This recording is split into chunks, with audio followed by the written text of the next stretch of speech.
But in general, I think it'll be helpful first to go over like how stuff works and where in the design process it all fits. So the first thing, you've probably heard people say this before. The first thing we're going to start with is tire data.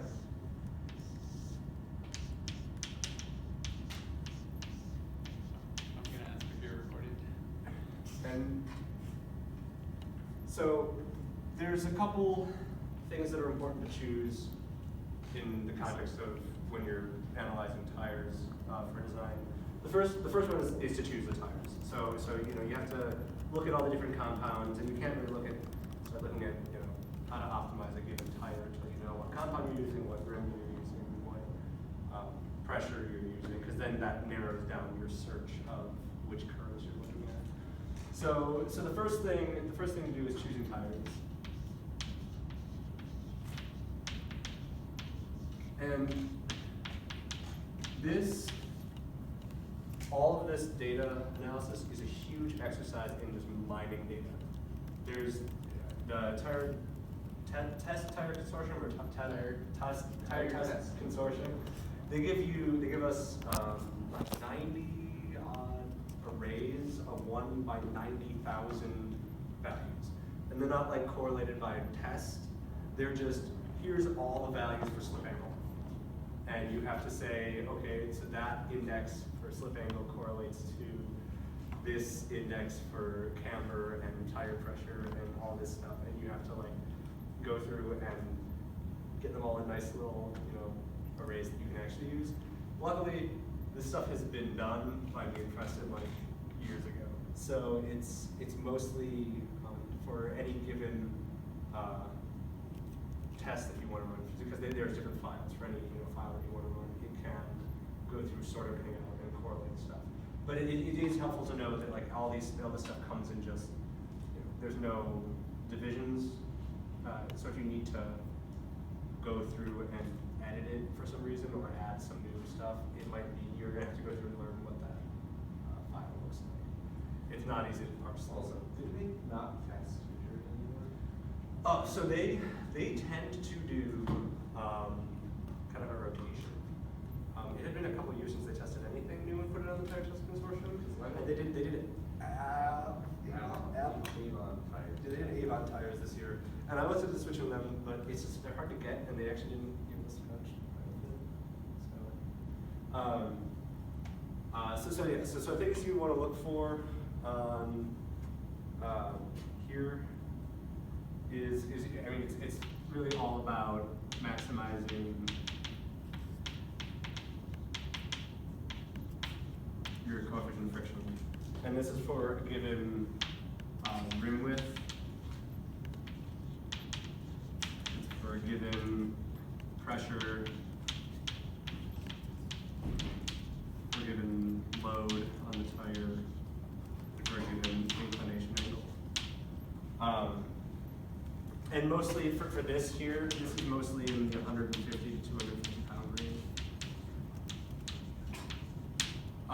So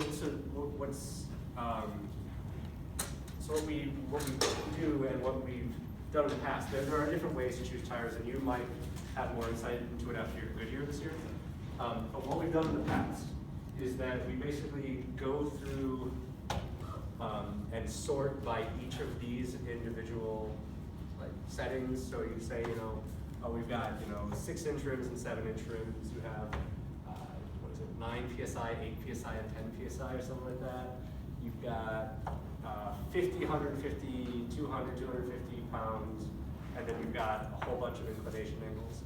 And you'll say, for what at any slip angle, we don't care what the slip angle is, but where is the maximum coefficient of friction for each of these? And so it ends up being this big chart. I should actually, I'll pull it up if we want to look at it. But it's I think it's 7, 8, 9, 10 for different pressures. It's got LC zeros and is it R25? Is that on R25? something, 0B? What? R25B, Maybe, yeah. I don't really know because we don't use that one. It says it on there, and then it's got, you know, for each of these individual things, it has 50, 150, 200.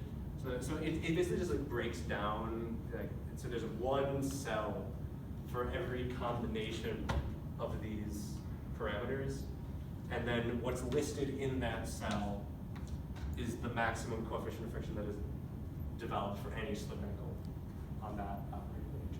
So it's like a lot of like parsing and figuring out where it is, and then what we look at is, okay, so where do we get the most normalized lateral force for the loads we care about? And it ends up for us being the LC0 7-inch rim with like 10 psi and, you know, whatever. We can look at that in more detail if you want to see it. But like, it's basically the way we've done it is by not caring about slip angle. We just want to know, in theory, which combination of things will let us get the most coefficient of friction out of the tire. So another thing that's good to look at when you're looking at choosing, I looked at this last year. You guys, I didn't find it to be something that I can make a design decision off of. Look at between different tires. You can look at how the tire temperature is varying. This is good for both looking at static camber, because in theory, chaining static camber will allow you to think some slight negative camber is supposed to equalize the tire temperature across the wheel. So this is where you were talking about before about measuring temperature like here, here, and here, like across the width of the tire. Like if this is the axis about which it spins, right? They give you those 3 points as part of one of those arrays of, you know, actually 3 of those arrays are tire inside, tire middle, and tire outside. And in theory,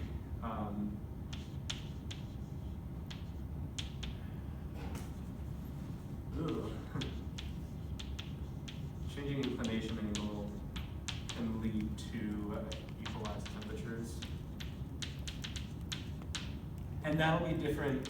It's one of Preston's theories on why R25Ps might sometimes be better in some cases. If there's like not a big difference between them, which there usually isn't a huge difference. Some teams use them. The running theories on why that is that they're better in transient analysis, and that they are better in like stuff like this, where it's stuff that we haven't even looked at before, like tire temperature. I don't know. It's something to look at. Other things to look at in tire data. So these, I ran some numbers on compliance, which I talked to people who did corners about, on how much deflection in the corner we can take before we start losing large amounts of coefficient of friction. And so basically the idea is that when you plot curves like, what is it, slip angle versus normalized lateral force, they tend to look something like, let's see, over here. It tends to be something like this. And they all have that shape, basically.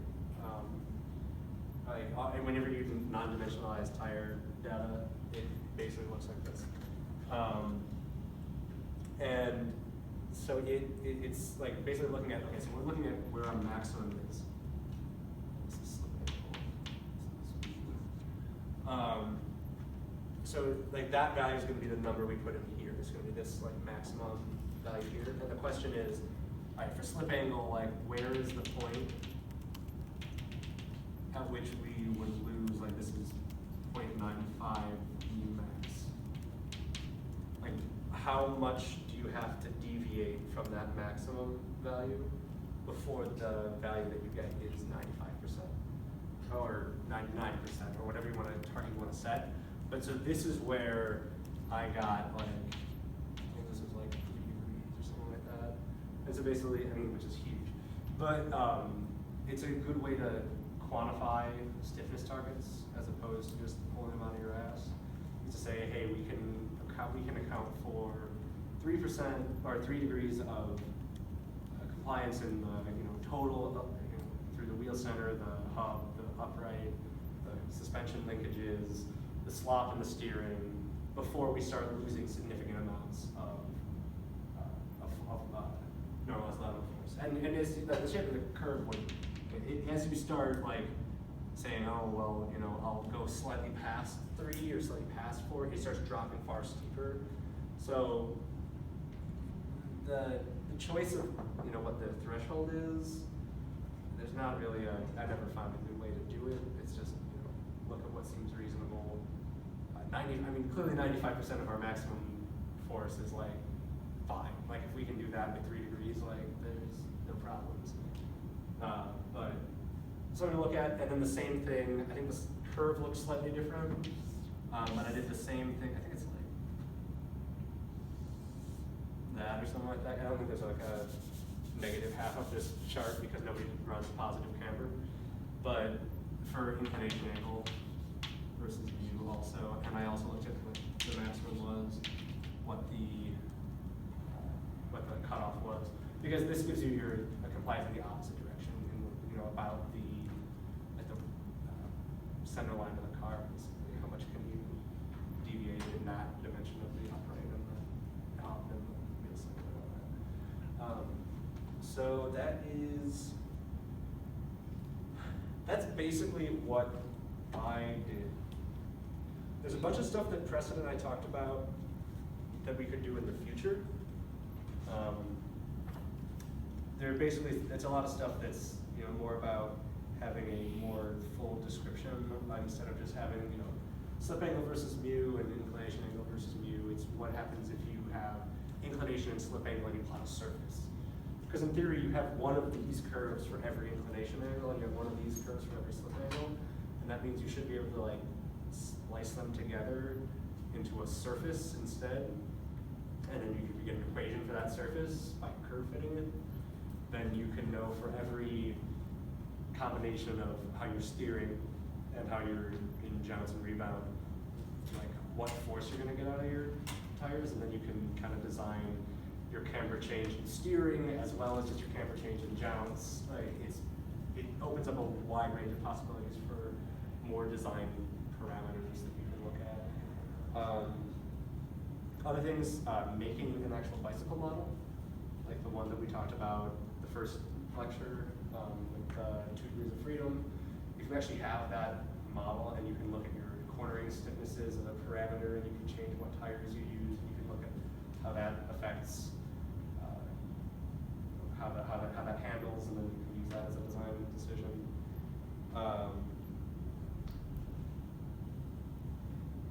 Yeah, determining the amount of pneumatic trail is an interesting one. I don't remember. They give you a lining torque from the tire data, and so in theory you could just calculate, based on how much lateral force you have and how much lining torque you get. You could just divide the two and get what the pneumatic trail is as a function of how much load is on the tire. That might be interesting because it actually gives you a little bit more insight into how much mechanical trail you can actually do before you start losing driver feel. I never got around to that. It should be pretty simple, but it's an option.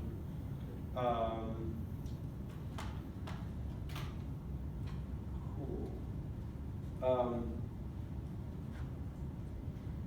Oh, this is actually something I did. Sweet.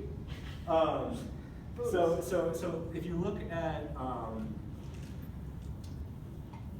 at the curve of this guy of lateral force versus inclination angle. Oh, this is entirely the wrong direction. It goes like this. you lose lateral force as you increase inclination angle. I'm done.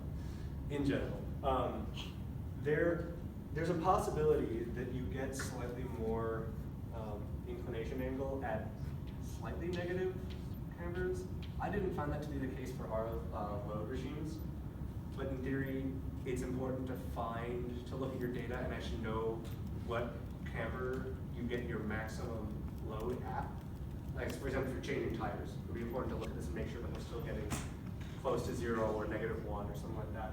Because then that basically tells you what you want your camber to be on the outside tire of your car in a turn. And so let's say you're turning to the left and you want your outside tire to have whatever value has the maximum lateral coefficient of friction, because that's the one that's going to give you, since your outside tire has more normal force on it, for a given coefficient of friction, it will give you more force. So that is the tire you care about when you're designing roll camber. So yeah, because you can accelerate that way. Like the force, which way the force is gonna transfer to. And so the idea is that there is some roll that comes from just the acceleration of the car. Like if you are rolling by 1 degree, all the tires roll by that 1 degree, right? Like it's if you had rigid suspension, it would just tilt by 1 degree, like everything would. But then you have a certain amount of camber gain from your front view swing arm, which we looked at formulas for last time. So Preston and I went through and derived a formula for a given static camber that you want, that you've set, a given target angle that you want at maximum roll on your outside tire, and a given roll, like whatever your maximum roll is designed to be. There we have a formula to calculate what your front view swing arm should be, which is super useful because it just gives you, it's a closed form solution. So the formula is that 1 minus your track width divided by 2 times your front view swing arm length is equal to minus, this is your static camber,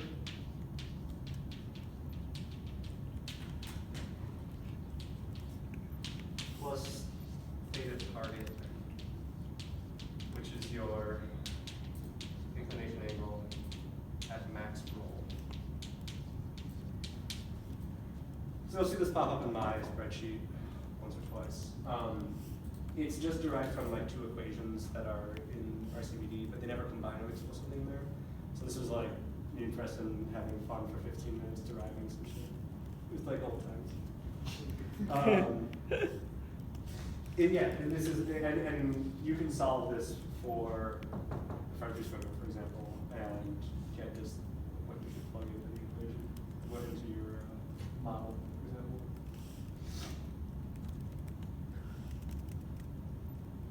Cool. Neat. I think that's what we're going to talk about with tire data right now. We can go into some of those MATLAB scripts if you want to later and talk about them. Or we can do it now if you want, while our minds are still on tire data. I mean, is this something that you recommend doing again Like, what do you mean? for this year? Like choosing tires? If there's no new tire data, is this something that's worth trying to do again? If you want my personal opinion, no. I did very little on this. The things I would maybe look at again are how I did tire temperature, because it's super janky.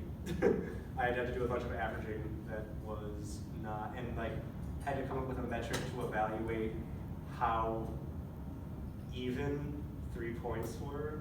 That was kind of weird.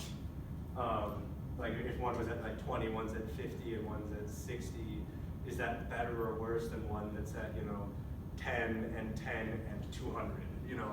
How do you evaluate that? And so I came up with some metrics, and so it might be worth it to look at that and evaluate what that actually does. It might be worth it to look at compliances again. But in terms of like re-choosing actual tires, I don't think it's worth it. If there's nothing new on the market, unless like at Goodyear, you ask them and they say, well, that's a stupid way to choose tires, which it absolutely probably is, then maybe I would look at choosing ones again. But if no new information comes to light, I think your time is better spent elsewhere. it is however good to understand why we did that so that you can evaluate it versus a different way of choosing tires. Also, if you ever have to do anything with the TTC stuff, it's going to be valuable to understand what that data mining script does. So it's pretty well commented by Preston. I mean, he's much better at it than I am, but it's still not easy to understand. He uses a lot of like variable names that are just like strings of numbers that mean something to him, but that are explained maybe once in the entire code, but it's like a 2,000 line code or something nuts. By the way, like tire data and stuff like this was the first project I was ever given in Formula. Crocker gave it to me. I mean, he told me to make a friction circle. It was bad. I really wanted to quit. Cool. So after tire data, you're going to determine something Preston and I called car inputs. And these are just parameters that need to be chosen that, I mean, have effects later down the line, but that are pretty fundamental values. Like, what are you going to assume for the CG? Like, you have no basis for this aside from intuition and goals that we're setting. I don't know what you guys have talked about in terms of lowering CG or anything like that, but you know, looking at what we did this year, you know, we made it a focus and still managed to not drop it any. So, you know, take an honest look at what we have, how much weight you think we're going to lose. I was 3 pounds off. I felt really good about that, but it's like the one thing I got right out of all my predictions. So, you know, where do you think it's going to be? How heavy do you think the car is going to be? And this you need to look at where you think it's going to be in front, back. Can't spell at all. You need to think about where you think it's going to be in the height and in the height. And this, I really think it's worth somebody's time over the summer. Like, I don't care who it is. Like, make the fucking spreadsheet. It's going to be tedious. It's going to be looking at a bunch of people's design docs, and it's going to be looking at like people. No, I just need to make someone just ask people.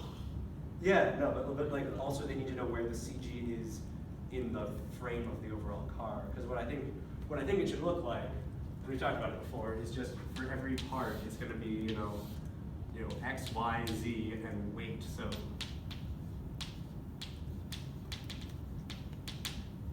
And then you just do, sum of X times weight down the line and divide by total weight, and you get yourself your CG and X.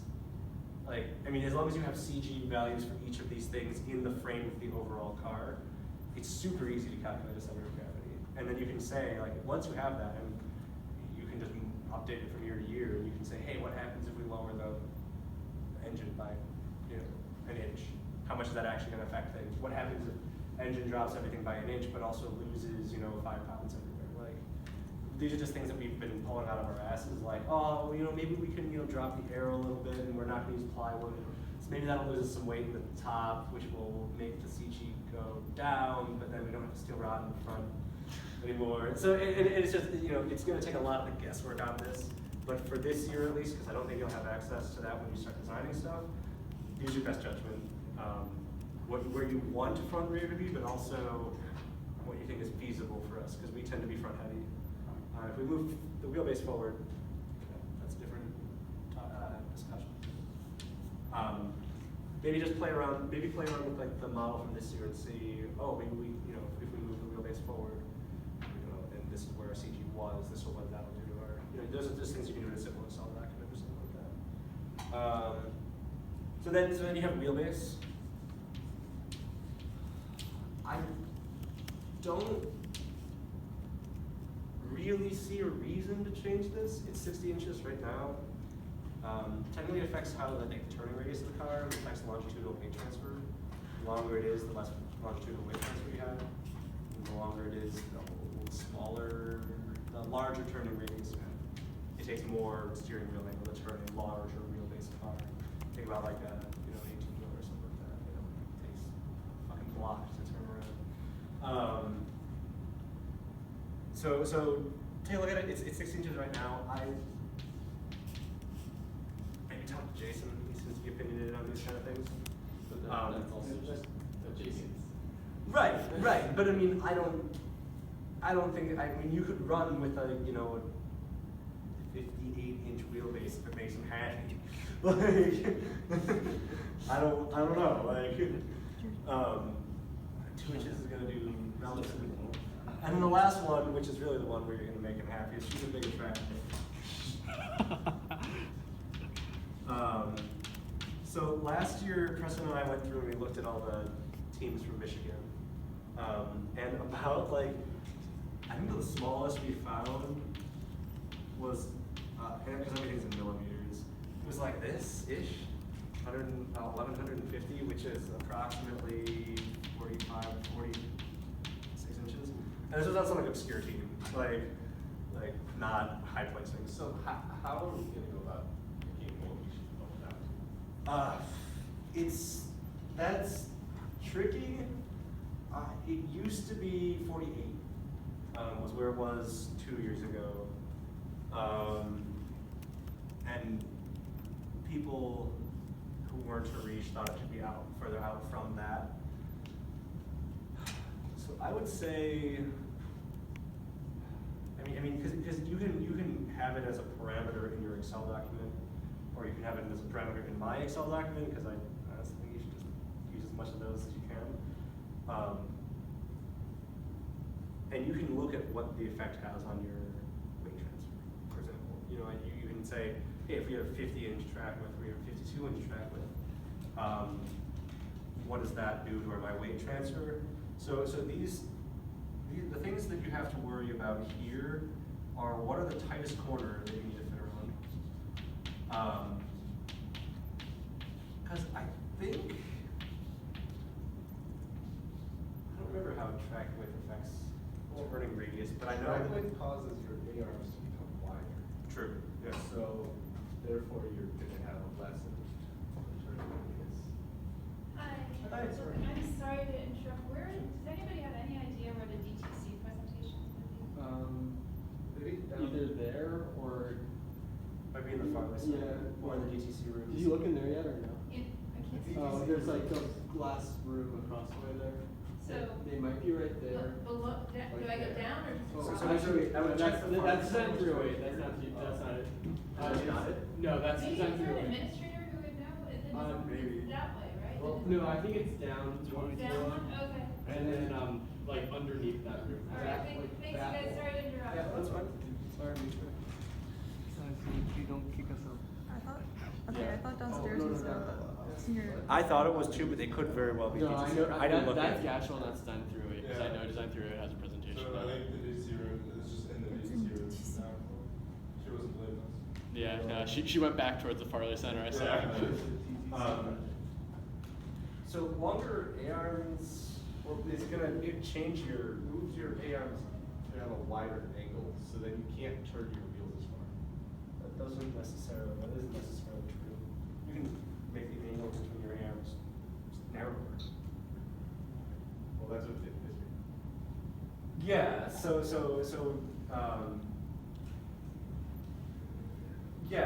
you move it further out, right, yeah, obviously they need to travel a further distance to get to and for a given angle, you're gonna end up with a wider connection on the chassis. So if you move it further out, you can get away with a shallower angle, which means you can probably turn the wheels farther. Well, is that in combination of the thicker or wider tubes? Yeah, I mean, some of that came through. But that being said, I think there's an effect on just, you know, because now your track width is further, so the wheels are turning around a different radius, I guess, like the inside and outside tire turning around a different radii. I mean, did we have any trouble getting on the corner to see? Yeah, kind of. We did at low speed. Yeah, low speed. Yeah, I don't think we had. I don't know if we had trouble in like the slalom in doing anything. Slalom wouldn't be the. Yeah, no, or like anything on. I think you guys said he was like a little nervous for the, like he made it through that For last turn. autocross Yeah, and no, on endurance? endurance that last corner there. I Yeah, remember no, he was worried about I mean, it, like, but I don't think he had any problem. The turning radius was not as good as it was last year. There's a lot of reasons that could be. But I don't remember if track width is going to affect it. But the thing that it will affect is that your car will be straight up wider. So you'll have to have more space to get around curves, to get in, like, if you increase the wheelbase, I don't know if we're gonna be able to get it through, not wheelbase, it's like track, I don't know if you'll be able to get it through the front doors of Ford. The good thing is that's an easy thing to measure. It is, but it also shouldn't really be a design concern. No. Like, it's just kind of an interesting thing. Well, we but started with the doors of You Ford. should have scales to then weigh the car on in automated. That's true. Not. Yeah, And then hopefully you can have one veil outside. Yeah, no, it's just like for example, like that kind of thing. You know, can you get around the in the slalom? That becomes a problem in slalom. Like, can you get from the right hand side of the car to the left side of the car in the space that where a cone exists? Right. That becomes a track width problem. So is this something that we just look at our track?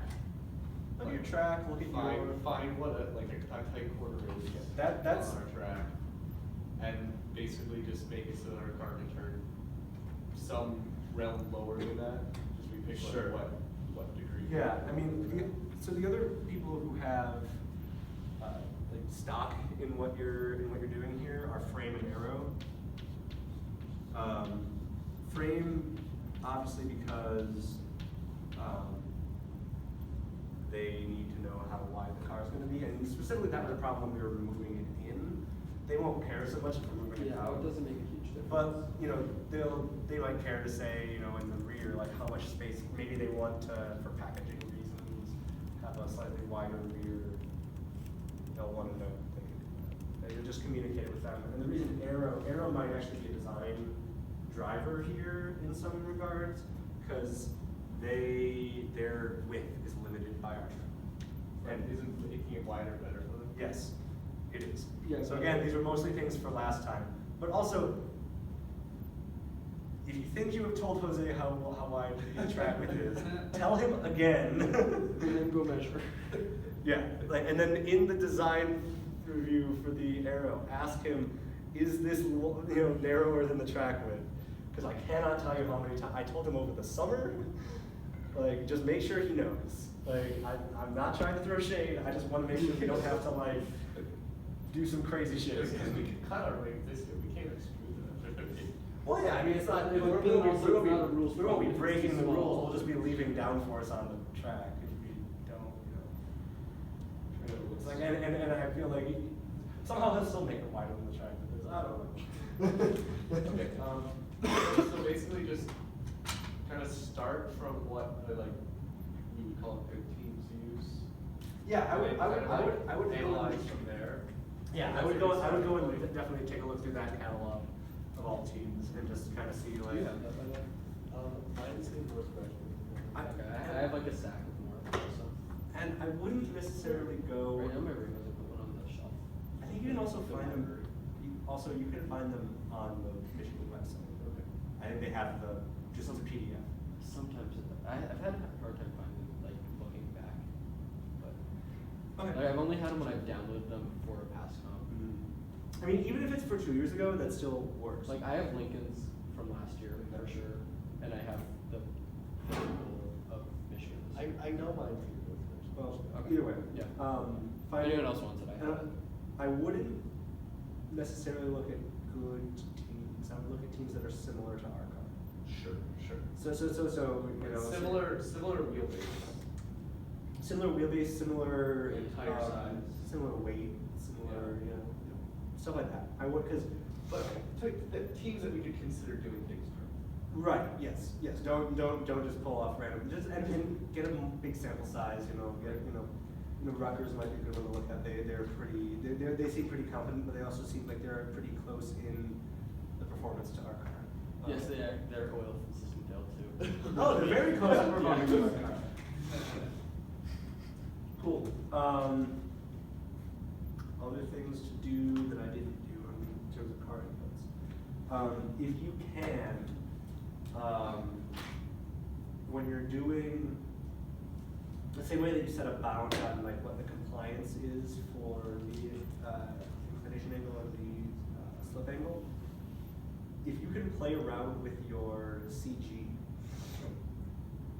and so you have your designed CG, and then you say, okay, at what point will my performance take a serious hit if the CG moves by this amount? Is it half an inch? Is it an inch?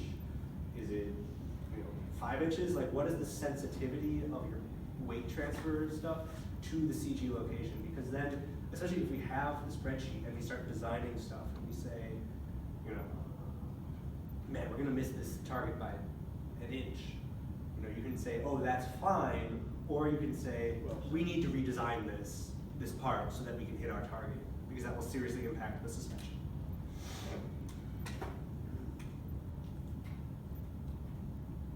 So basically just put a box around like or a cube around where, like front rear, how much is it going to affect it? Up, down, how much is it going to affect it? And that's kind of just like going through and putting in different values for a given roll center or whatever, once you've designed your suspension, and saying, how much would the CG have to move before it's a serious problem for us? Cool, now we get to like the massive, like, dynamic flow chart that is, weight transfer and roll rates. So, we're gonna, man, this is like a mess. All right. I'm gonna put kinematics here. Well, really, we're gonna put rates here.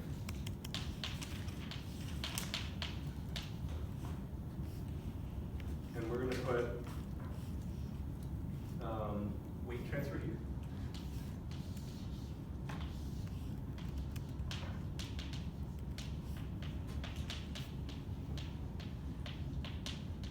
And we're gonna put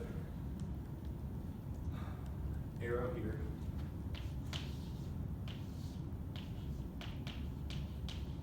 And we're gonna put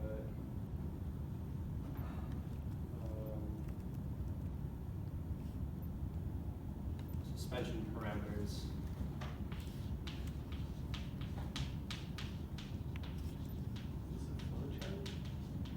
Kind of. Certain elements of this will connect to other elements, which is why it's important to have them all like laid out in a like, kind of sensible way.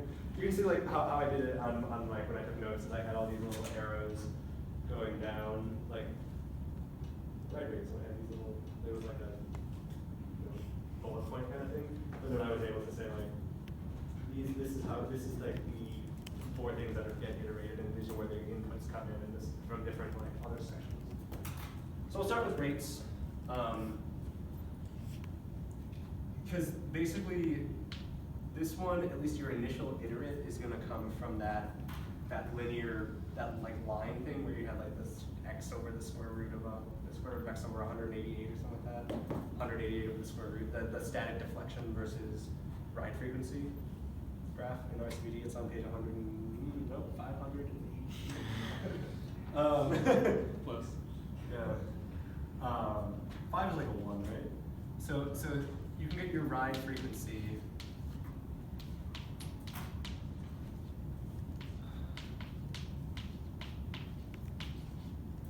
Nope. I just said it and I got it wrong again. So this is, there's 2 things here. You want to look at how much suspension travel you want to design with aero, right? So under aero and maximum, jounce, how much do you want the car to move? And so that's something that you're kind of gonna need to choose that, because I said, I'll set what the maximum, you have to allow for 2 inches of, an inch up and an inch, or, no, 2 inches of travel, it doesn't matter in which quantities you have. But you also have to say, like, when you put the weight on the car, when the car's just sitting there with a post inside of it, how much is it deflecting? And that's your static deflection. For me, I chose that to be half of my total travel, which was slightly less than 2 inches designed. I think it was 0.9375 up and 0.9375 down. And the judges seem to think that our wheel rates were a little low. Yeah. And also you noted, and many people have noted, that when you get into the car, it seems to sink a lot. I don't know how much of that is attributable to the fact that I designed to the wrong number, like we should make it stiffer, and how much of it is attributable to the car that is on the ground is not the same as the car I designed, and how much of it is attributable to I don't know what I'm doing.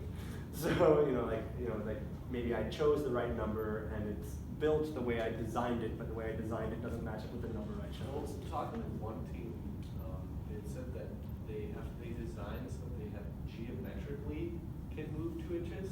Correct. Like your car can physically, without Right. shocks, move up and down Right. 2 inches. Or just with without enough load it hitting can go that far. With enough load it can do that, but it doesn't have to during the normal Exactly. operational. So I think that is potentially in this case where choosing a different amount of static deflection comes in from what I did. And And how are we gonna?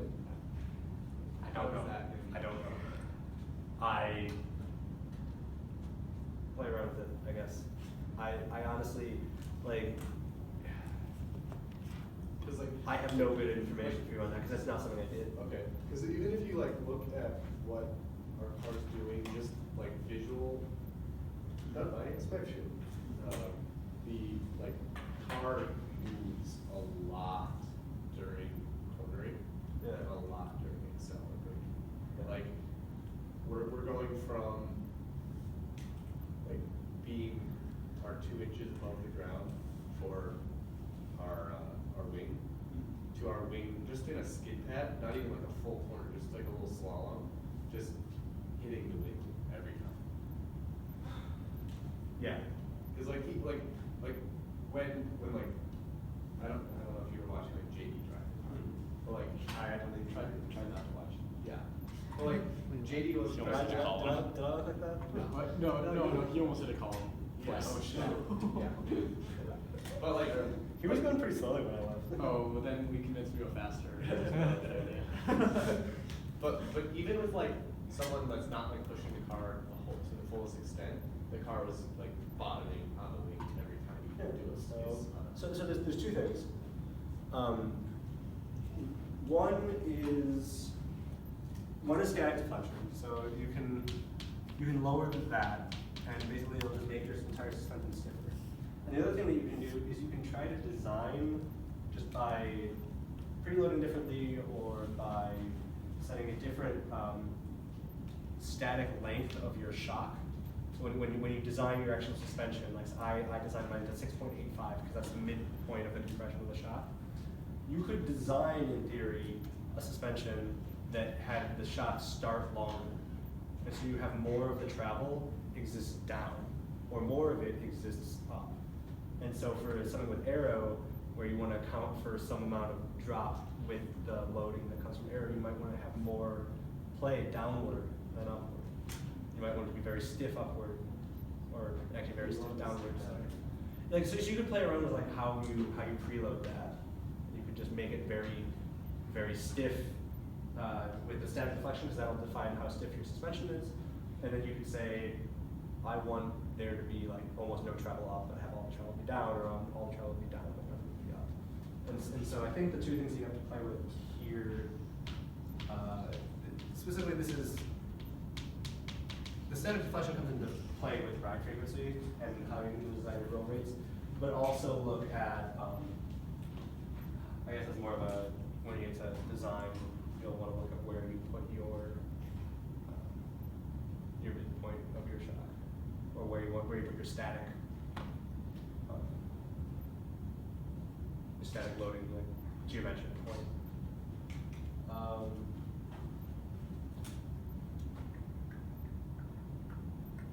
other important thing to note about ride frequency is that you're going to get one value out because you have one static deflection, because you're probably not going to want to have different static deflection front rear. But nonetheless, you do want your front to be about 20%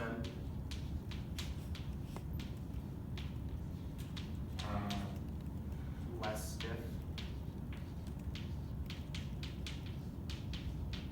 And this is kind of this is one of like the few things that we do that's actually kind of transient. If you imagine going over a bump, the front's going to go over the bump first, and the rear's going to go over the bump. And so if you look at what that looks like in terms of travel versus time, this is just you're going to end up with your front will go over the bump, and it'll start oscillating, and it'll do whatever. And then a little while later, your rear will go over the bump. And if you make it the same frequency, or a close frequency, you're gonna end up with your front and rear kind of going front, back, front, back, front, back, front, back.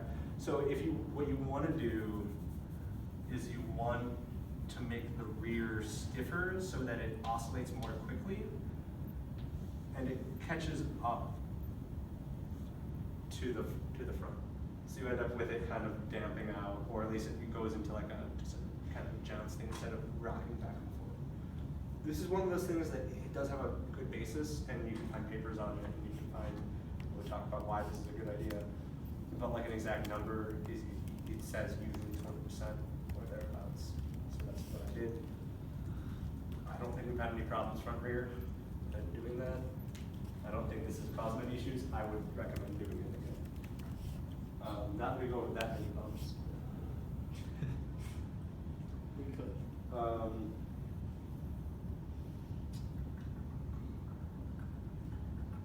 So, Isn't there other reasons that you want your front to be less stiff? there are understeer, oversteer reasons. Yeah. You can take those into account if you want. I think 20% stiffer in the front is usually, in the rear, sorry, is usually the amalgamation of a lot of factors. But you're also talking about just ride stiffness. You're not talking about roll stiffness, which is generally what determines. They will play a role. Obviously your ride stiffnesses end up contributing to your roll stiffness via that equation that we looked at last time. But there's you can put ARBs, and really the roll stiffnesses are that's what's going to affect your understeer, oversteer characteristics. So yes, this will affect it, but you can also compensate for it in other ways.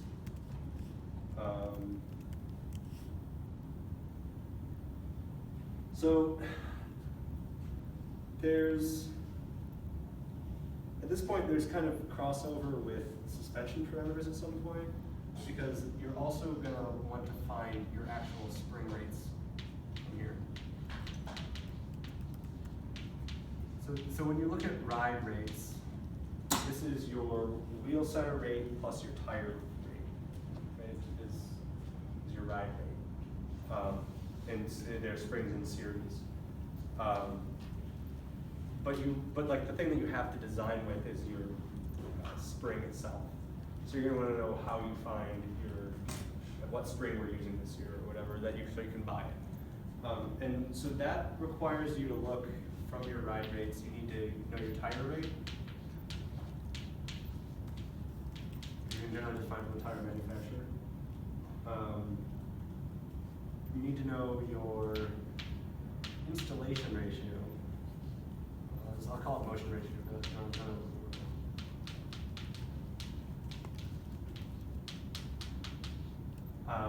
So you'll need to know how to relate the wheel center rate to your spring rate through an installation ratio. And that's where this thing is a suspension parameter that you're going to choose. But fundamentally, all of this can happen later. It's not, your spring rate itself doesn't directly affect your dynamics. Because you would just kind of assume when you're designing all this stuff that you, in theory, could find an installation ratio that works for a given system. So we'll talk about roll rates instead.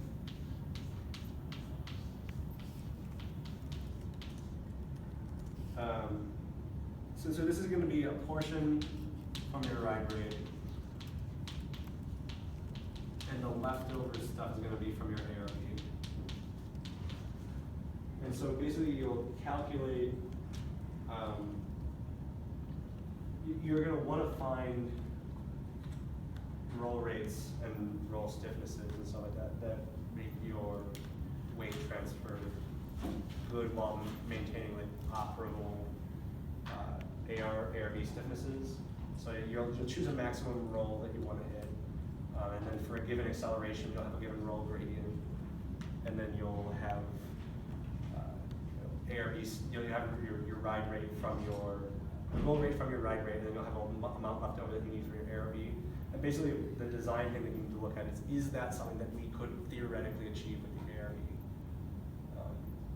You don't need to design the ARB right then and there, but you need to know, yes, we could do this with motion ratios and with an actual ARB design that isn't going to kill whoever's designing it.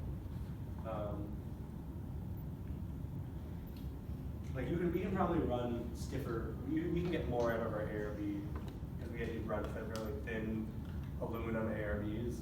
You could run far stiff. Our problem was making them not like we had to work to make them soft enough. So like you could definitely, if you wanted to make the car stiffer and roll and lower the amount of roll, that because we had 1.375 degrees in theory this year, we could have gone far stiffer than that.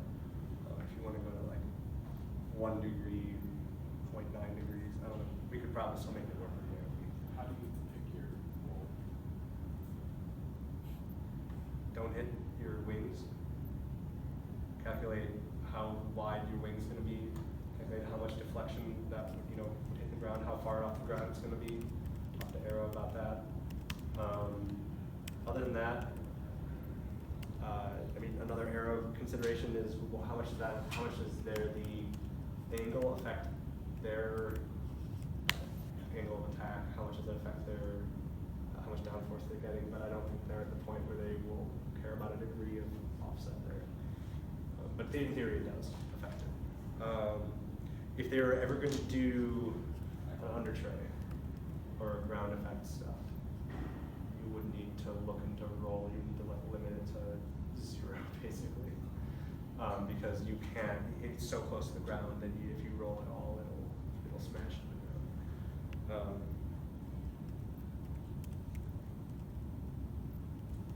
But basically, at this point, roll rates and choosing them and having roll center heights and all that stuff is an iteration problem. And we'll have, you have to iterate it, you have to do iteration with like other factors that we'll talk about on the board. So we'll move over to weight transfer. So you'll take your basically your geometric inputs, your car inputs, your arrow inputs. So I guess we'll just write this here now. We get downforce and center of pressure. CP or COP, it's like CG with pressure. And these things get input into weight transfer. So you get I guess stuff from car inputs also. So it's geometric,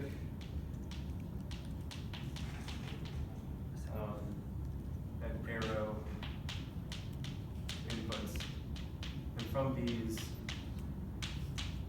you can get weights on tires. I guess you'll need these two.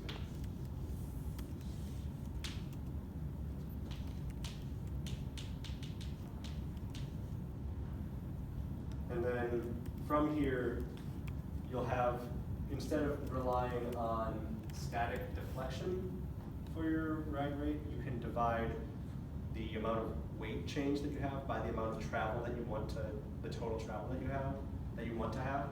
So for example, if you found that your delta that your weight shift was like 200 pounds, and you wanted to move by 1 inch in like under 200 pounds of deflection at most, you would have a new ride rate of 1 inch or 200 pounds per inch, right?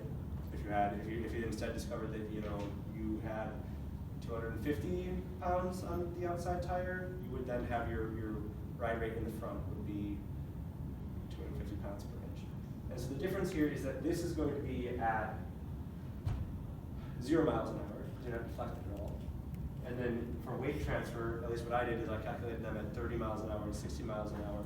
And so when you calculate that new one, that is your target ride rate for 60 miles an hour or for 30 miles an hour. And so that's where you get the my 3 points that I use to set up my motion ratios. This is what the curve should look like, or whatever. So these will give you new ride rates.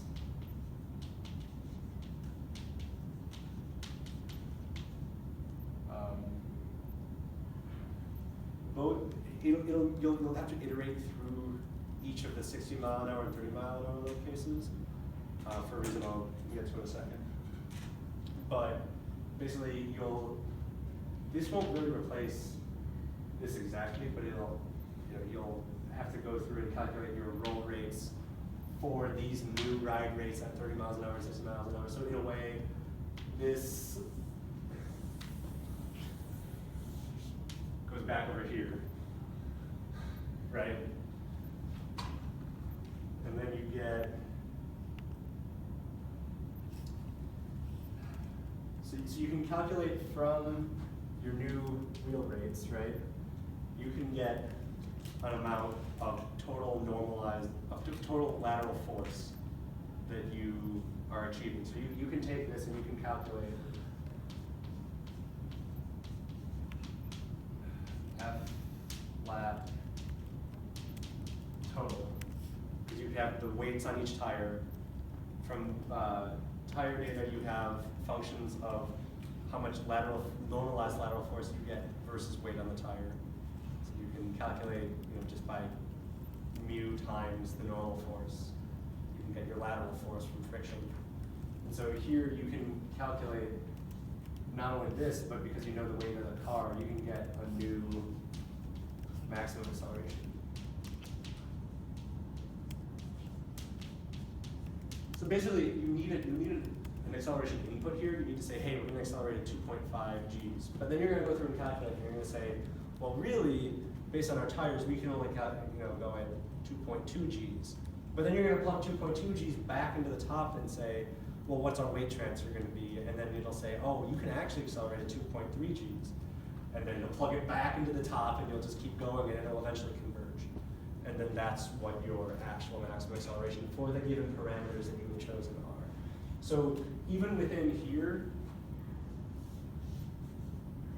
you're going to iterate there. So you're going to iterate here, and then you're going to iterate back to roll rates, and you're going to calculate new roll rates. You're going to calculate new weights on tires. There's basically just whole bunches of loops that go in. You just use MATLAB, right? I use Excel. Oh. And really the only, because it's not really, this loop, you could in theory make the computer do it for you. Just go until it converges. This one is really kind of a design loop rather than just a mechanical turning crank kind of thing. Because you look at this and you say, oh, well, my new ride rates are this. Can we achieve those? How should I change my roll centers based on that? And lots of it is just really just tweaking little numbers in an Excel document that there's not huge because if your roll center is 2.5 versus 4 inches, it's basically going to be what your numbers are, and it's gonna. You can look at understeer and oversteer if you want to. There's lots of stuff in chapter 12 of RCBD that says if you raise roll centers in the rear, this will happen under braking or this will happen under cornering or whatever. But a lot of it comes down to compromise. Saying, oh, I'm willing to accept a little bit more oversteer, for example, to get better weight transfer numbers, because I think that's honestly going to affect how our car performs more than a little bit of oversteer that we can maybe compensate for by making our damping less in the rear or something like that, you know. So the problem is that some of these loops are just kind of rote, like, do it, and some of them are, you need to make evaluations in the middle of if that is a good idea or not.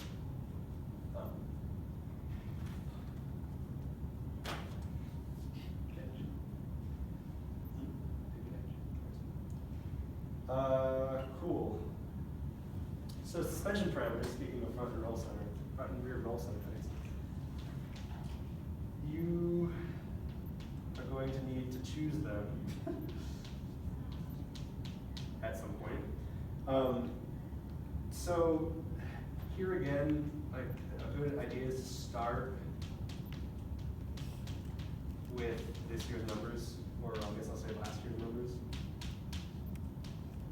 as a starting point, just because they're numbers that we know we've achieved, roughly speaking, at least in terms of the theoretical design. And our car's not going to change a huge amount, you know, in terms of weight or what we're doing with our aero or stuff like that. I mean, if you have major changes, you will maybe need to play with it a bit more. But you start here and then iterate.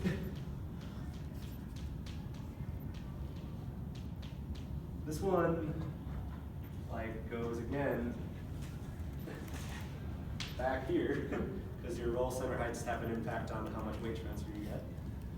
So you can iterate that, and then you can, the thing that actually really matters in terms of your front and roll center heights and how much, like, one of the things that matters, I'll say,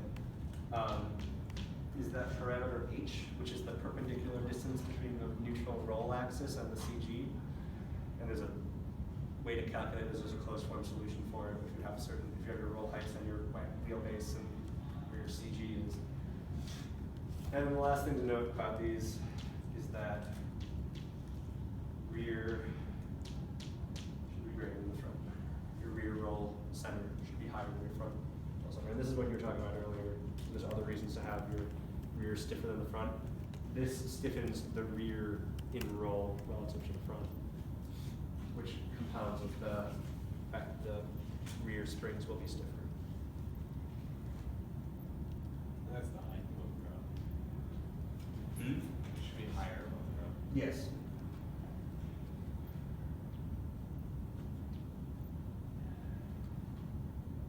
That's the notation they use in RCBD. Z R I think Z R F actually. Z roll rear, Z roll front. Maybe the indices are reversed, but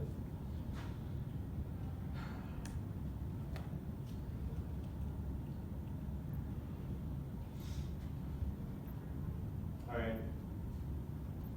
That's kind of the iterative part of this.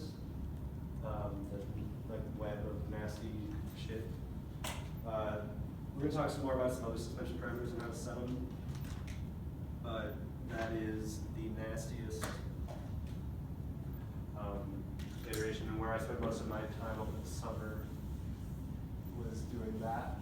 Because once you set those, you have your roll centers, you have from your selection of static camber and maximum camber and maximum roll angle, which PS is all, maximum roll is also going to affect how stiff your air is, and also going to affect what your static what your front view swing arm are going to be. So you want to keep an eye on your front view swing arm length when you're choosing roll, and make sure it doesn't get too short. Because if it gets too short, you're going to start bending your arms in a lot. And you don't want that.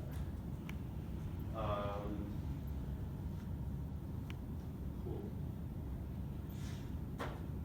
So more suspension parameters.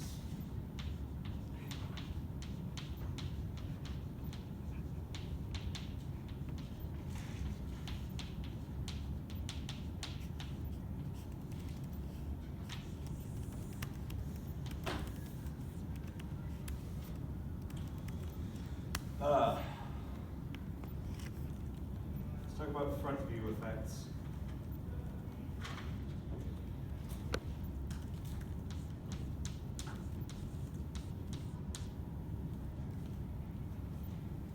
So this, like I just said, this thing is based off of your maximum roll.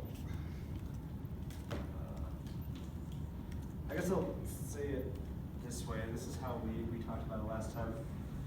It really kind of is a function of your maximum roll, but really more in terms of things that people usually talk about. This is your roll gradient. It's how much you roll per g of accelerations, degrees per g. People talk about that a lot.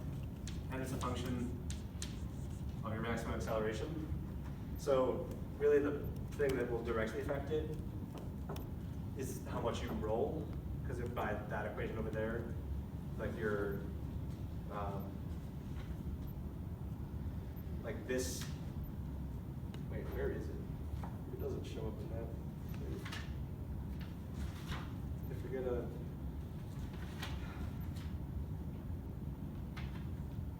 I forgot a term.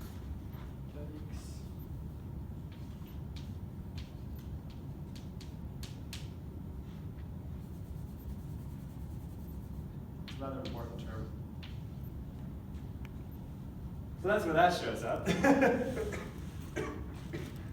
So that times your maximum roll is what is actually going to determine your focus photo. So yeah, so you can see how if your maximum roll is going to show up, then your roll gradient times your maximum acceleration is going to have an effect.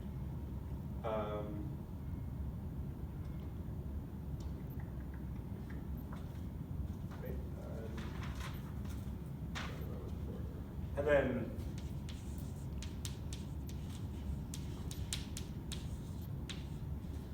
so here's where you'll actually say, using that equation, this is what I want for my front spinner.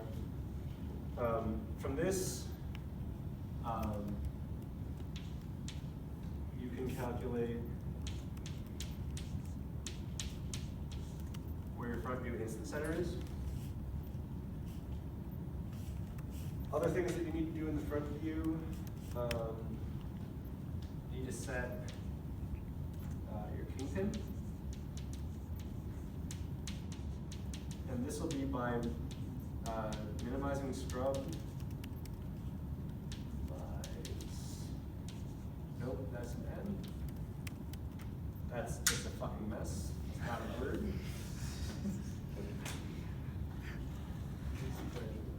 You can tell I'm not born to be a professor.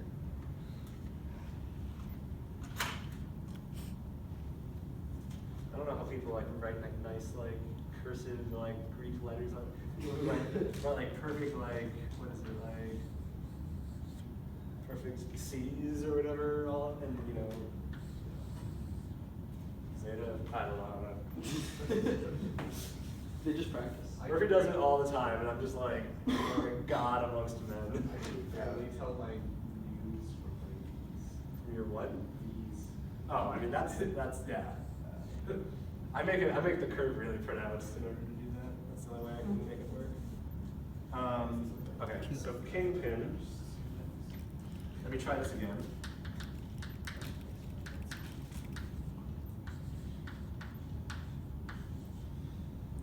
General good rule for life too. So I kept mine under an inch was my goal.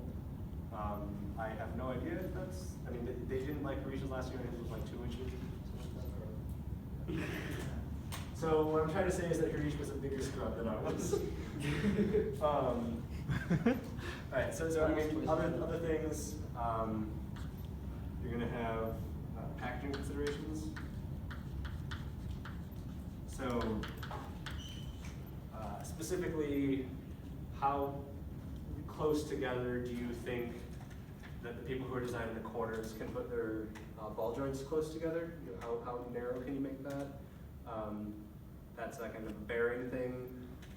You also, if you want to make them wider, which is better structurally, but makes things heavier, you're going to start running into how far apart can I put it before you start running into where the rim is. You'll start to have to worry about that. And so this is mostly your spindle length and your lower ball joint location.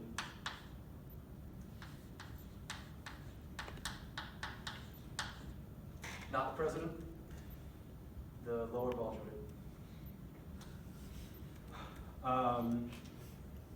And something else maybe to look at, which I don't think I ever looked at, is if you add kingpin, you can look in optimum K.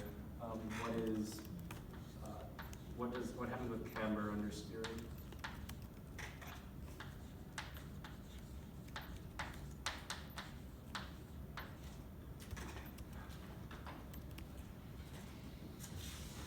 And then, I guess this isn't really, yeah, this isn't really, I guess, still front view swim arm.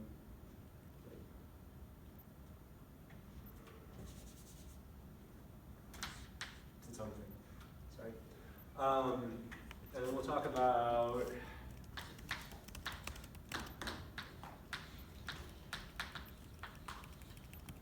steering. Stuff you need to watch out for here. You're going to want to look for Ackerman. Is it 2 ends? Yes. So how much the angle between the tie rod and the steering rack is. And the thing you really need to look out for here is just that there is on the rack, there is a max angle.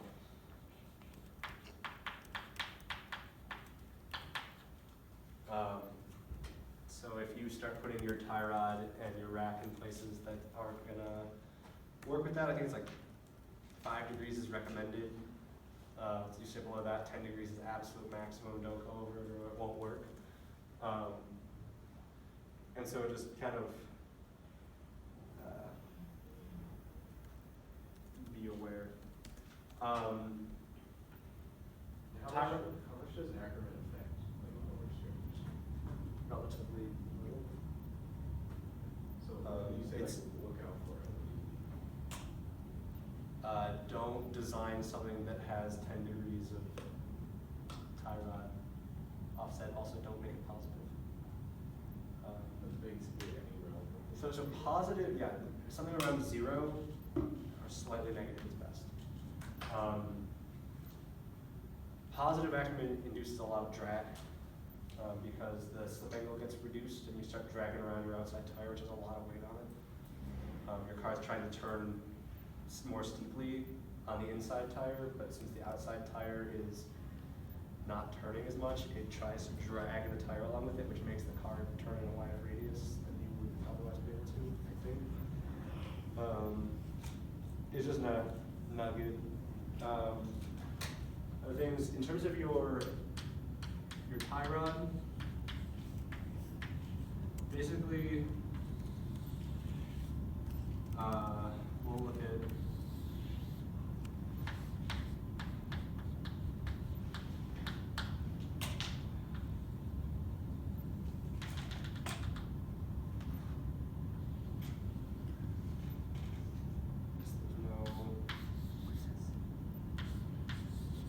so you got like steering axis, upright, all 9 yards, whatever. If you divide these things into quadrants, I chatted about this a little bit during kinematics. Your front tie rod is going to go here. It's going to go in the front quadrant, front bottom quadrant, and your rear one is going to go here.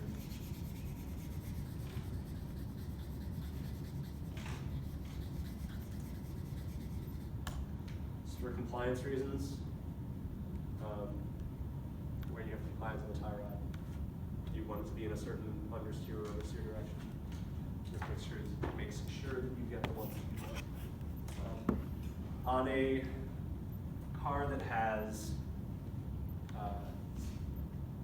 rear steer, If you like, I don't know exactly how that works. I don't know if that means that the car actually physically steers with its rear wheels. Yeah. Does that happen? It does all four.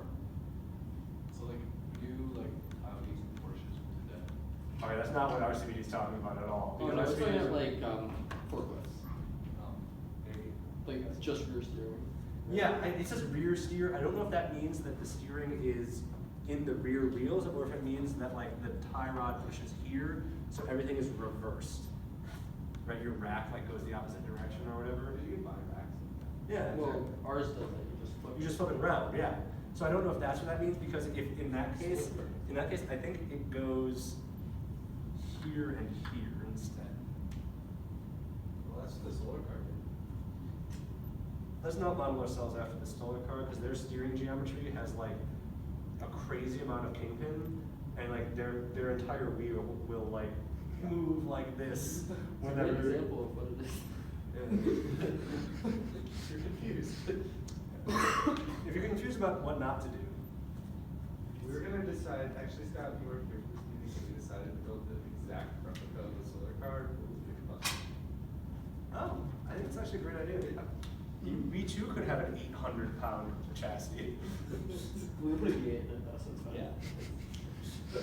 That'd be Dude, I'd be down to see what happened to the V8 in that thing. Also, like, do you think an engine could ever design an intake where there are 8 headers that are the same length? Straight pipe it. Yeah. You just got down 2. Even that, you know, I don't know.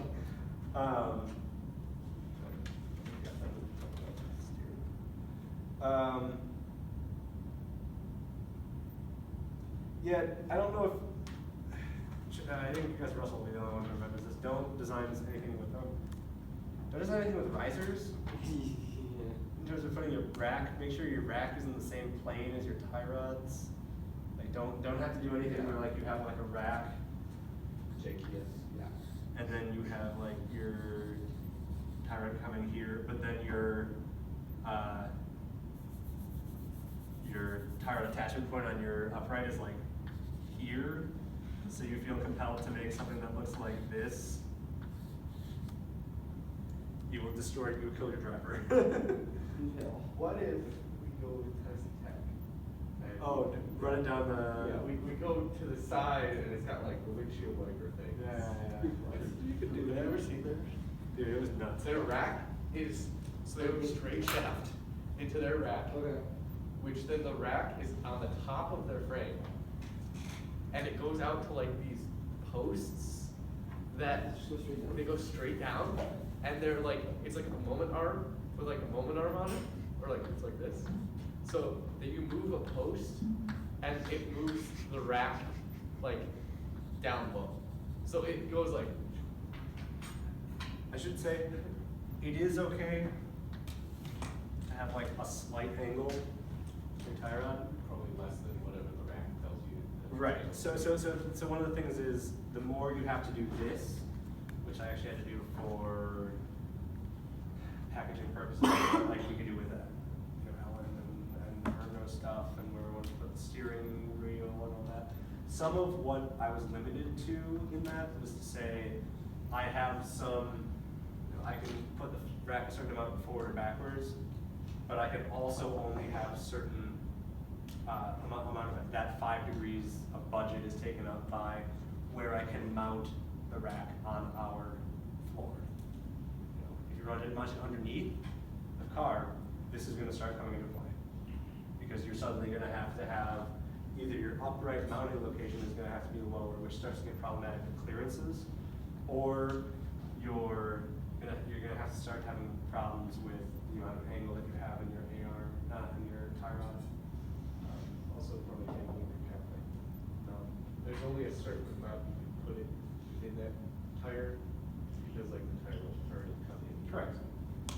Yeah, so a lot of the stuff for steering, mine is just packaging. It's like, So it's what like can you- after the suspension's designed, basically, but in package. Yeah, and once you, okay, so I guess I should say, So, but doesn't it? this has gone slightly out of order, so. Doesn't it affect like mechanical, like this affects mechanical training? Nope. This does not affect mechanical trail. Oh, no, that's your. This affects mechanical trail, and your caster affects mechanical. And then pneumatic trail affects mechanical trail. No, not really. They work in the same direction with both. But the thing that is important to know about mechanical trail versus pneumatic trail. So if this is your steering axis, for example, and I'm showing this really exaggerated. So your mechanical trail is always going to be this.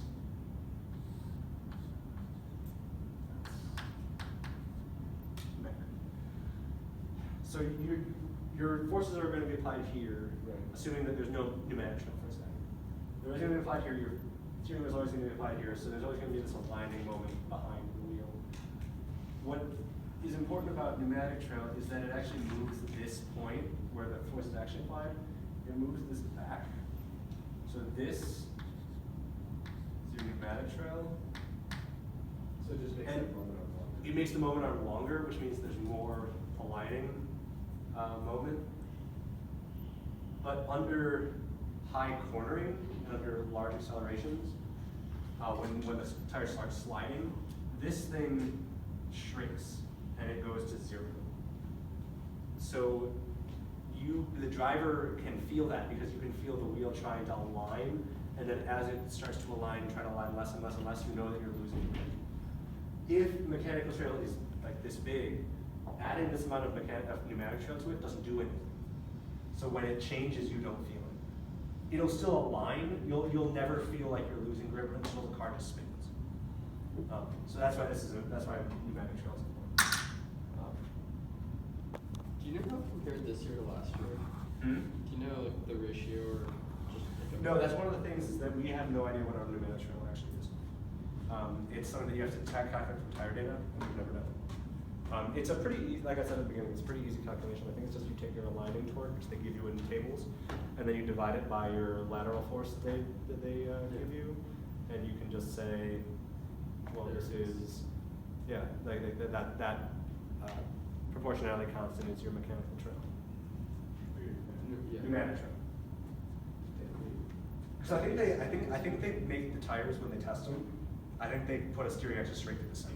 That's his phone, right? I think there's no mechanical trail. We're just trying to figure out if Dan was coming back or not. Yes. Because his phone is here. But his backpack is not neither. So I mean, that's also- is there any so the only constraints on steering is packaging?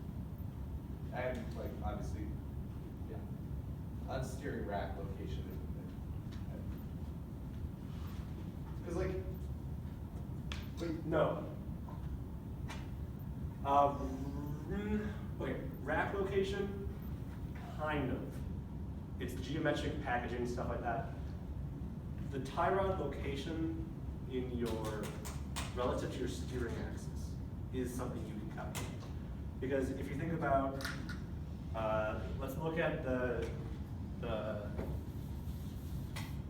this whole thing from the top, which is something we don't normally do, that is valuable in this case. I'm going to represent the upright as a line, right? Right? Here's your steering axis. Okay? Yeah. Here's your tie rod location. Sure? This is where the tie rod's going to attach. Let's say that you know that you want your wheel to be able to turn by 25 degrees, right? It's exaggerated because that's more than 25 degrees. Let's just call it, delta. That's steering angle. Okay. Right? So if you know your rack over here, you've attached it there. You know your rack can move by a certain amount. You know that you have. is it you can't put it so far away that you can't? Exactly. So this distance here. Does it have anything to do with your force of the steer, driving force on the driver? Yes. You wanna do Okay. that? It is invert. If you put this thing farther away, Right. there will be less force, and you will need more lateral travel to steer a certain amount. So basically the maximum distance, or yeah, the maximum distance that you can put your tie rod away from your steering location is going to be, it's tan of delta equals delta x over d. So d is equal to delta x cotangent delta, right? No, yes, yes? Yes? Isn't it just inverse tangent? No, it's not inverse tangent, it's 1 over tangent. Multiply d over to the other side, divide by tangent. 1 delta. over 10, yeah. 1 over 10 is Yeah. cotangent. I got those D's confused. Okay. Sorry, I shouldn't have called it d. Ah, My bad. No, you're good. No, I see it. 1 over 10, yep. Yeah? Yes. Delta x cotangent delta. So, if you could say, I know that we want to turn 25 degrees this year, and probably that's a good target. And you know what this is just because you know what rack you're using. You've chosen your rack with Helen or whoever's doing that this year. You can say, that's how far I can put it away from. And so that constrains where in here you can put that. It's a certain distance from that axis. Why pick 25 degrees? Historically, we have only ever needed during driving, like 20. That's historically kind of where we've been. Just based on where drivers have told us they've turned the maximum they've turned to, and because we never had steering position sensors or anything like that. And then like measuring how much turning do we get. But it's always good to have more than that, specifically for maneuvering in the pits and stuff like that, because at low speeds you're going to need wider turning radiuses than when you're driving. And also just because that way you have lots of leeway and you get good turning radii. We ended up with 19 this year. Wait. 19 degrees. So it's kind of just arbitrary. A little bit. There's a lot of stuff that's a little bit arbitrary. You'll figure that out pretty quick. There's a lot of stuff that you can calculate, and there's some stuff that you just have a free choice. Like on the front, there is no good way to choose what your side view swing arm length is. You know what the angle is supposed to be. You just get to choose what the front swing arm length is. It's just how it is. There's stuff like that that's super weird, where you're just like, why did you choose this? And Rishi's just sort of impressed, and they're just like, It seems like so is Scott at this point. yep. It's gonna be like, you're gonna call me over to someone, you're gonna be like, why did you choose, oh, what else is arbitrary? I don't know. There's other stuff, So that like doesn't affect anything. Like your front view swing arm on the front doesn't. The side view swing arm on the front, the length, so. What length do you use? This is your wheels here, Yeah. whatever. This angle affects some stuff. This distance, couldn't care less. At least theoretically. You'll go to, like, Osmo K is super weird. Sometimes you change tie rod location and your anti just go all to shit. I don't understand why that happens. I've never talked to anybody who does understand why that happens. That'll be something that you'll play around with. There's things that seem arbitrary that become not arbitrary. There's things that seem super important and then end up being arbitrary. What along this process, when do you start using that? Not yet. Oh. All of that is done in Excel. Oh, well, okay, I shouldn't say that. Because I wrote this.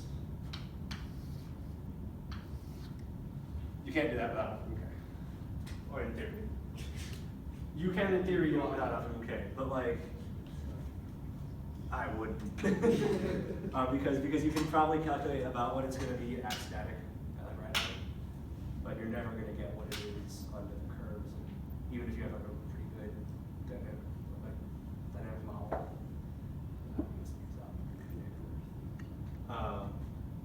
So like all of that stuff, minus the motion ratios, I had done by September 5th. All of that, and that, and this. Okay, because once you define, let's talk about side view something before I start talking about this. Let's finish off everything that we need to calculate your AR plans. Okay. Because that's really what you're going to need to get done before you can start interfacing with chassis about design. Like at least on a concrete level, and not just talking big picture.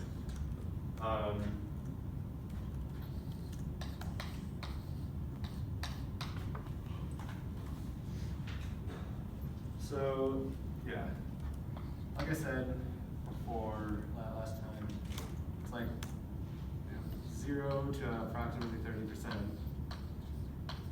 is like pretty standard with these things. The equations are in our CBD and all that. They help you adjust travel.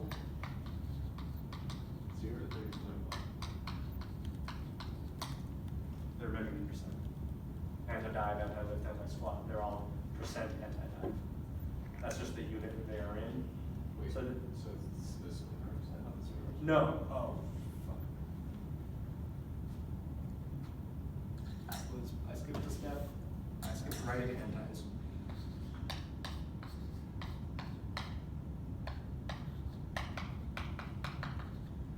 It's the main thing they control. It's antis. Sorry. Brain is not in the right place today. So yeah, this is where, in the rear, you have anti-lift and anti-squat. And these are each defined by an angle. And so if you say, hey, I want to target arbitrarily, right? I want to have 15% anti-lift, 50% anti-dive. It's a good place to start, at least, right? You will define theta, r, and er.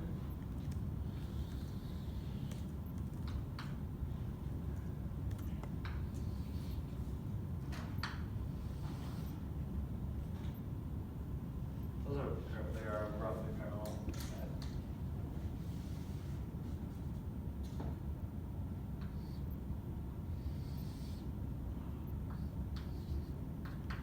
I can't remember which is which. One of them's phi, one of them's theta. But so anti-lift and anti-squat in the rear define two angles, one from the tire contact patch to the side view swing arm, a side view instant center, one from the wheel center to the side view instant center. So that defines two just like infinite lines from that, because one point and one angle define a line, right? At least in two dimensions. And so if you have two of those, they intersect at an exact point, and this is your rear swing. Your rear side view instant center. In the front,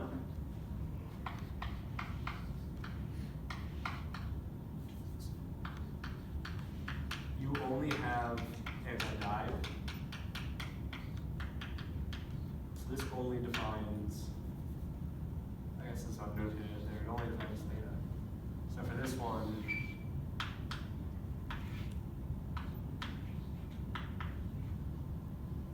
this is why I said, you can make that as long as you want. So choose here, I guess, and have that be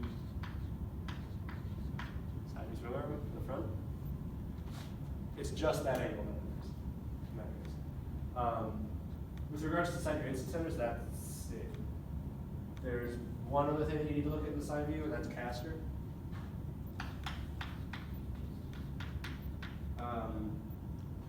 We have traditionally run 3 degrees and made clevises that have different amounts of caster that we never use. So this, I mean, it's entirely, there's two effects. There's one is the camber effect that we talked about last time,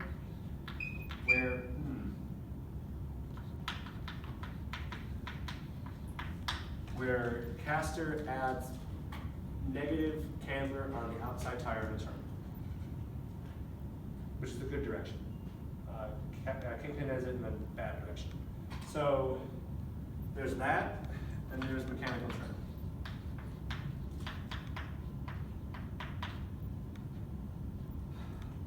I can't give you good numbers on how changing this affects, like actual numbers on camber. I don't know how exactly caster changes your mechanical. Well, I guess you can calculate how caster changes your mechanical charges based on the little diagram or whatever.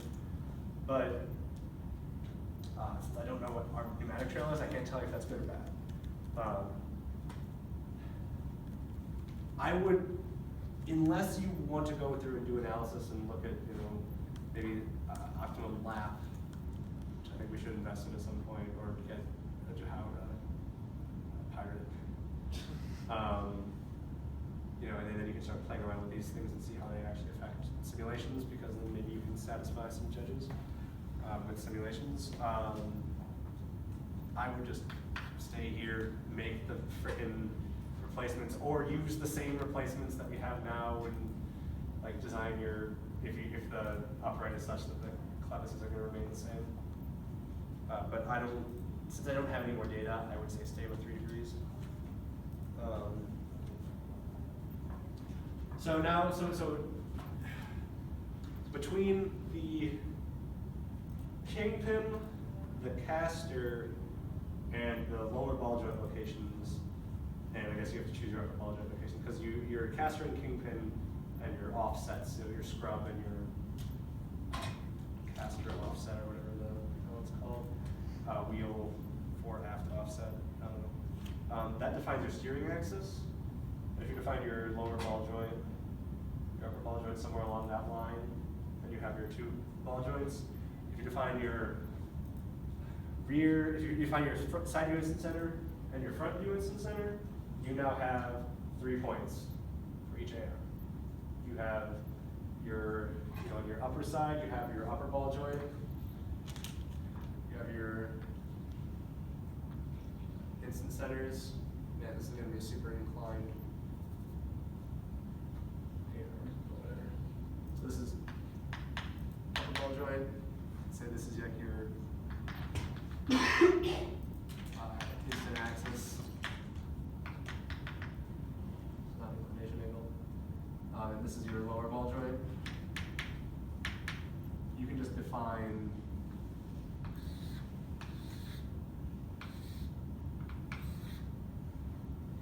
those aren't arrows, those are planes, sorry. But so somewhere along these planes,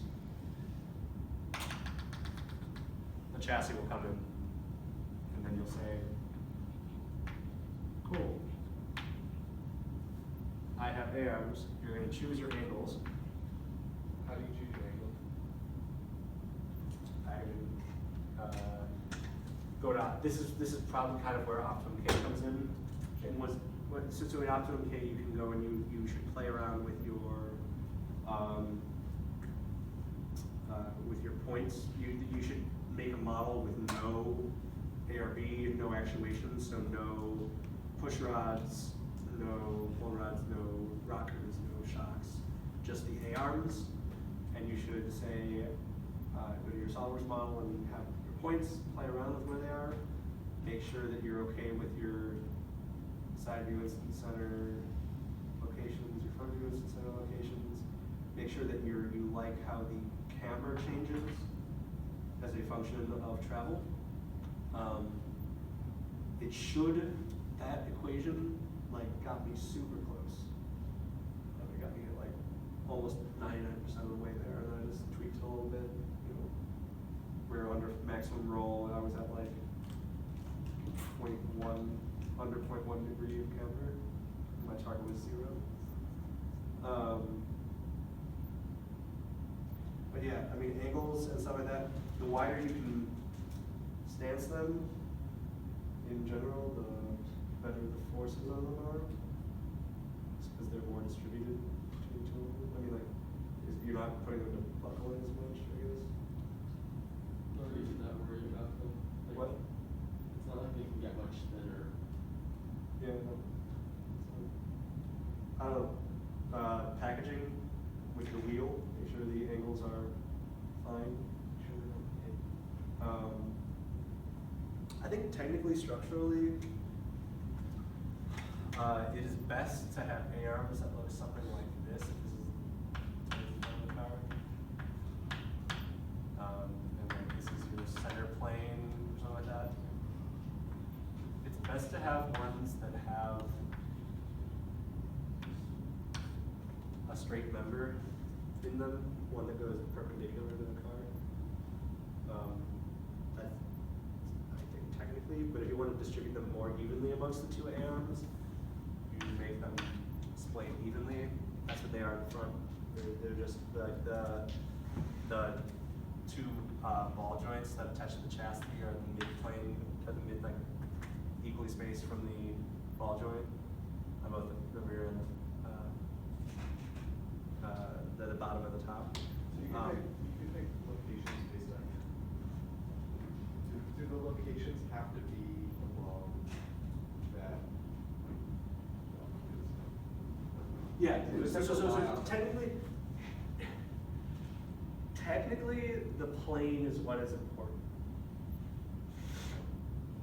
In practice, it's a little bit more complicated than that because you care about your lengths, because your relative lengths of your A-arms will affect your camber gain, as well as your front rear swing arm blade. But you'll get most of the way there by getting the planes right, and then you'll have to play with where the exact points are. Unless there's a specific reason to, I don't remember why I didn't do this, and I think actually Daria ended up doing it for me, which is a little annoying. Make your ball joints like straight front and back from each other. Don't like do something weird where like Same Z height, you mean? Really? Same Y location. Don't do that. Oh. There's no real reason to. I mean, you don't really want one of your A-arms to be rotating about like this axis. You really want it to be parallel to the, like, you know, want it to be rotating around something that's parallel to the center line of the car. Mine are not quite like that. I don't remember why I did that. But they don't need to be straight up and down from each other. Like in fact, they probably shouldn't be because one should be longer than the other one. You want a short arm and a long arm. Yeah. What were the things that you actually, like, these are the kind of things that you would bring back to Daria to make him move points and such, right? Yes, so I would basically at this point, it's a negotiating game between you and chassis. You have planes that you really care about, and you have points that you care somewhat less about. And so now you can say, hey, where can you make some nodes that are gonna be fine? Include tie rods in this. You're gonna want tie rods as well. Which means you'll need to choose a rack location when you're doing something. What, like, we talked about moving the base forward. How do we determine that? That's really a question for chassis or how they want to mount things. So It depends how far you want to move is a big thing. right. So currently the problem, there's two problems. The one is that they currently are mounting our suspension points to the front roll hoop, which should probably stop because it is defined in the roll hoop plane, and that's really weird. Wait, say it again? Oh, that they're on the roll hoop? Yeah, like Yeah. the front roll hoop design decisions should not be coupled to the suspension point decisions. Yeah. That it makes no sense. Because right now what they're doing is like the front roll, and you have your 4 points for your suspension points. Yeah. And they're taking these two and saying, oh, that's a roll hoop. And there's no reason why that should be. Like, I don't know what the design decisions for a roll hoop are, but they shouldn't be the random points where like suspension points are going to work best. What else? What other nodes would we use? Well, You yeah, have so to make new nodes. yeah, so the thing there, I think the reason it's been on the roll hoop for so long is that if it's close, you don't want like a 2 or 3 inch. Right, like, right. extra But box now, but because the thing is, if we want to move it forward, you want to move, you know, here, like our nose is like way over here. Right? Scale. Yeah, it's like roughly to scale, right? Including impact attenuator, definitely. Well, I mean, except for the fact that there isn't actually anything that goes below the suspension points here. But so, these points, if you want to move the wheelbase forward, need to go like here. Right? They need to move forward. Which also means that the rack is going to go way back there, which also helps your steering. Yeah. It helps your with either a straight rack, or it helps if you're. I agree, you guys are going to do straight steering, but if you're going to do a carbon joint, it makes it way easier. It makes anything easier, pretty much. Yeah. The trouble in the rear ends up being the fact that we've continually run trailing ARs. Yeah, that's where what you I have was where saying you for have sure. we have this kind of situation, and that's a little exaggerated, but not by a whole lot. And this is really bad structurally, because if you're taking lateral forces, I think we're about to get kicked out. We're about to get kicked out. Hello. Hey, sorry, you guys have the room? We do, yeah. I'm no, sorry. there. You will clear it out. How soon? What's that? How soon? We need to, it's at 6 o'clock, we need to start getting set up. Okay.